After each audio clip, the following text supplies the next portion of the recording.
Bienvenue. Alors aujourd'hui, on va décortiquer un truc assez déroutant. Hmm. La CIA qui publie des vidéos en mandarin. Oui, en mandarin sur Twitter et YouTube pour recruter des espions chinois. Et le détail piquant, c'est que ces plateformes sont bloquées en Chine. Ah oui, c'est toute l'histoire, ça. C'est assez incroyable comme point de départ. Exactement. Donc on va regarder ça de près, les vidéos elles-mêmes, les réactions, ce que disent les articles.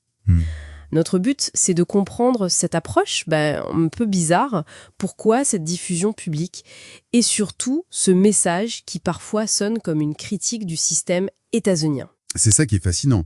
La première vidéo, elle met en scène un fonctionnaire chinois, fictif bien sûr, mais qui est complètement désabusé.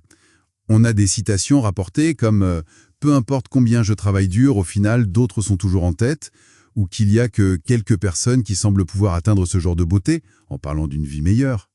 C'est interpelle. Il parle d'une vie contrôlée, de ses craintes pour sa famille, il mentionne même des disparitions soudaines, et comme vous disiez, beaucoup notent que ça ressemble moins à la Chine qu'à une critique, on va dire, de certains aspects du capitalisme très concurrentiel. C'est exactement ça. Une critique presque occidentale de la réussite à tout prix. Et la vidéo se termine comment ? Il prend sa tablette et il décide de contacter la CIA. Voilà, d'accord. Et techniquement, ces vidéos, y a des choses à noter. Oui, alors, les sources indiquent que la voix en mandarin, elle sonne pas très naturelle. Artificielle, quoi. Potentiellement de l'IA. Et le texte lui-même, pour des natifs, il manquerait un peu d'authenticité, de naturel. Intéressant. Et la deuxième vidéo ? Ah, la deuxième, c'est beaucoup plus direct. C'est un tuto, carrément. Comment contacter la CIA de manière sécurisée en contournant le fameux grand firewall chinois, avec un VPN ou le réseau Tor. C'est très pratique, comme démarche. Et la cible est claire, j'imagine. Très clair. Les fonctionnaires chinois qui ont accès à des infos sensibles, technologie, militaire, économie, politique étrangère, le genre d'infos que la CIA recherche, quoi. Ce qui nous ramène au paradoxe principal. Utiliser Twitter, YouTube, bloqué en Chine, c'est audacieux, Exactement. contre-intuitif. Mais oui. Alors la CIA via Reuters dit que ça marche. Ils affirment que si ça ne marchait pas, on ne ferait pas plus de vidéos. Bon, on peut être sceptique. Voilà, le scepticisme est palpable dans les réactions qu'on a pu analyser. Et puis, techniquement, contourner le grand firewall, c'est pas si simple. Surtout pour un fonctionnaire qui est potentiellement sous surveillance. Tout à fait. Et revenons à ce message de la première vidéo, cette ironie folle, la critique de la Chine qui utilise des thèmes l'inégalité face au travail, la concentration des richesses, qui résonnent tellement avec les critiques du modèle états-unien. Exactement. On se demande vraiment à qui ça parle. Est-ce que c'est pas plus pour un public occidental, une projection de ce qu'on imagine être la Chine ? C'est une vraie question. Des témoignages dans nos sources de gens qui connaissent la Chine disent que cette description est très très caricaturale. Ça colle pas forcément à la réalité vécue là-bas. Donc peut-être une projection, oui. Et la réaction chinoise, elle a été comment ? Elle était très vive. Le porte-parole du ministère des Affaires étrangères, Lin Jian, a parlé de confession, des méthodes méprisables de Washington. Il a qualifié ça de violation grave des intérêts nationaux, de provocation politique éhontée. Très direct. Et il a ajouté que Pékin prendrait toutes les mesures nécessaires. D'accord, une réaction officielle très ferme. Alors, comment on explique cette stratégie de la CIA ? Quelles sont les hypothèses sur la table ? Il y en a plusieurs. La première, c'est que ce serait de la propagande, mais tournée vers l'intérieur, vers le public états-unien.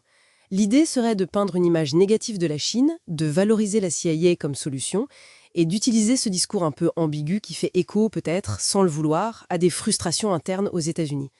Le mandarin, ce serait juste pour faire authentique, quoi. Une sorte de mise en scène pour l'opinion publique américaine. C'est une piste. Quoi d'autre ? L'autre piste, c'est franchement l'incompétence. Stratégique ou culturelle. Mauvais choix de plateforme, l'IA qui sonne faux, le message basé sur une caricature. Peut-être que ceux qui ont fait ça y croient vraiment à cette caricature. On a même une source qui rappelle une anecdote passée. Ah oui.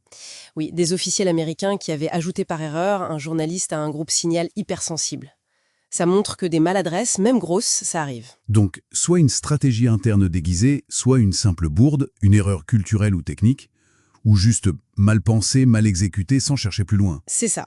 Pas forcément une stratégie très élaborée derrière, juste une initiative un peu ratée. Et il faut replacer ça dans un contexte plus large, j'imagine. Tout à fait. L'espionnage entre grandes puissances, c'est pas nouveau. Mais on sait, d'après les sources, que la CIA a eu du mal à recruter en Chine ces dernières années. surtout depuis le démantèlement de leur réseau présumé entre 2010 et 2012. Ils auraient perdu jusqu'à 30 sources, c'est énorme.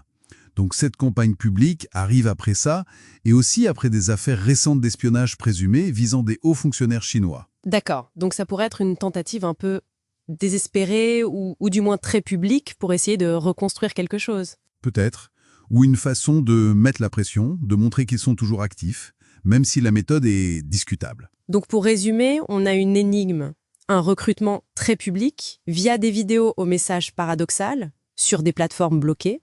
Ça provoque une réaction forte de Pékin et ça soulève plein de questions sur la stratégie réelle ou l'absence de stratégie de la CIA. Exactement. Propagande interne, maladresse, guerre psychologique un peu bancale, difficile de trancher. Et ça nous laisse avec une dernière pensée peut-être un peu provocatrice.